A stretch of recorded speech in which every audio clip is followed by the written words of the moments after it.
Good morning, everyone. Bargiornale here. Big day for us because we are with Leslie Gracie, the master distiller for Hendrick's Gin. Thank you so much for being with us, Leslie. And No with problem. Ali Martin, the global ambassador. Nice to Pleasure to be meet here. you all. Yeah, yeah. We're here to discuss quite a big thing. It's a new release, the Hendrick's Grand Cabaret. So it's the latest, the last one to arrive. So would it be possible for you, Miss Gracie, we'll begin with you. Anything about an introduction of the product, the description, and its many uses? I will indeed, yes. Our new release will be called the Grand Cabaret. And we came up with the idea for this when we were looking back through the history of different drinks. And we got back to the 1920s and we saw that there was the great sort of suffragette movement and all of the wonderful parties that there was in France and the spirits that they were drinking. A lot of the history went back to the eau de vie type spirits from the 17th century. But we were interested when we started looking at what they were drinking at these amazing parties in Paris at the time. So they were drinking these eau de vie spirits, but a lot of times they were putting gin and rose into it as well. Now that gin and rose kind of struck a chord with us that, that sounds like a good idea. So we started experimenting with the sort of like eau de vie, but the actual fruit themselves as opposed to the distilled spirits from them. Just looking at the different flavour profiles and how it impacted on the Hendrick's house style. And we really liked it. We decided it was a good idea. And so the new variant, the Grand Cabaret, is Hendrick's house style with the addition of stone fruit and also some herbs in there just to balance up the sort of the top notes and the sort of real sort of fruity sweet aroma is balanced much nicer when you add a little bit herbal to it. So that's where we got to, and that's our new release. And we think it's Also, quite sounds good. very interesting. Yes, Yes, it's have quite no nice. doubt We quite about it. like it. And Mr. Martin, to you, Yeah. this was Grand Cabaret is the latest release of Hendrix. Hendrix pretty much broke ground. We can say that it was the pioneer into this craft gin, let's call it tiny revolution that we've been witnessing. So how Yeah. did the Hendrix universe evolve from the beginning up until now? So the Hendrix universe evolved from the very beginning. It was about doing something which would really differentiate us from every other gin that existed.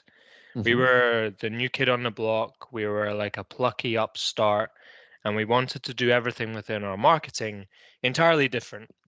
We wanted to be quite surreal with the paths that we went down. And that's something that's continued from the very beginning to today, as we've continually looked to do things that no other brand would do. Mhm. And I hope we still do that today. And it's something I feel really passionate about, and that everyone in our marketing teams and within our production sites is fully on board with as well. Perfect. So this, Ms. Gracie, this new release, is it going like to meet some kind of trend that you witnessed, that you understood and you wanted to meet? Because it is so different and the sort of history that we'd read behind the eau de vie and everything, for Mhm. us, it went out at a different place on the flavour wheel. Now, you know the flavour wheel with all the different types of Sure. flavours around it. We'd never really experimented much in the fruit area. We've got little Right. bits and pieces, but nothing that was sort of dominant from the fruit area. So this kind of sat really well with us. And then, as we started to experiment with the stone fruit and everything, and just saw how we could influence the flavour of the house style by inclusion of these stone fruit, we got really excited about it. And because that is obviously so different to any of our other variants, then, we were really happy with it and liked the idea and we liked the liquid. And then, of course, Ali, when he was doing his magic with the cocktail side of things, it really stands up well in the cocktail as well. The decadence and the really bright refreshment comes through as that as well in Ali's cocktails that is devised. Perfect. Well, this one would be probably a question for the both of you, since you can have different points of view of Yeah. what the gin industry is right now. It is clear that the very famous or infamous, we never know, second gin craze has been going on in lately. What is the scene like right now? Is it still, everyone talks about the bubble is about to burst, maybe it has burst. You can hear many different voices about it. So what do you think about the gin production? Can you do a photograph of the gin production right now? For me, the gin world is still growing, because you see all of the different gins that are coming out from the craft distillers, as well as from the big players in the business as well, looking at different areas. And because for me, gin is such a versatile drink that you can do virtually anything with it, that to me it is a great spirit for everybody, not just, like whiskey can be very sort of narrow path for the people that drink it. Because of the elements that you can put into gin, you can basically get everybody's palate covered, for me. And so I think, all right, there's always going to be a slight, up and down, up and down. But I think gin still will grow. And when you look at the numbers of people like in the gin guild, they're continually growing as well. So it seems to me that there is a lot of stability within the gin side of the spirits industry, certainly from what I'm seeing. And I mean, I don't know what Ali's seeing from the bar advocacy and that kind of element. I'm Yeah. assuming it's the same. But Yeah, it's the same. It's same for me. Like I think a lot of people saying the bubble has burst. That's a common thing you'll hear. I mean, that's probably the case in specific markets in different parts of the world. But what we've encountered over the last few years is lots of markets which hadn't previously been posting huge numbers of growth on gin have started to really grow the number of gins which are being sold. Somewhere like Italy is actually an excellent example of somewhere where the volumes of gin being drunk is increased huge amounts. And I think so what happens is that every country around the world has their different phases of where a spirit captures the attention and the emotion of the people drinking there. And that allows a spirit category like gin, which has kind of a foothold now everywhere around the world, to continue to grow into the future. And that's certainly what we hope. And I think the key to that from now on is being as open-minded to working with all markets as we possibly can, making sure we're appealing to all sorts of different people with our products, and getting bartenders as excited as we possibly can all over the world. Perfect. Well, the last question would be, of course, about the future, and clearly there's not a lot that you can spoil, this I'm sure of. But is there any, let's say, I wouldn't say project, but any direction that you can actually share with us that Hendrix is about to take, or is forecasting to take?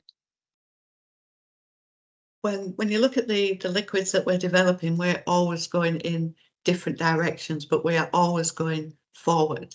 We will always be looking at different elements, different ingredients, different supplies of different botanicals, but we will always be moving forward with it to develop the next liquid.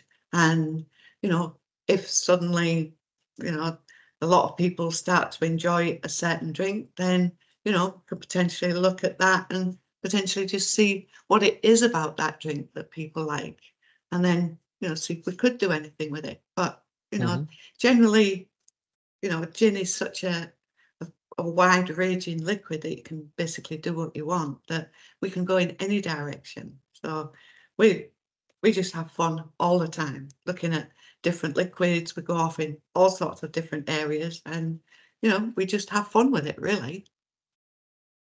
Ali, do you That's think what that I from do. the I hope Ali does. Yeah, I have fun as well. we hope it does. But do you think, Ali, do you think that from the bartending side, is there Yeah. anything new or upcoming that you can actually predict gin wise?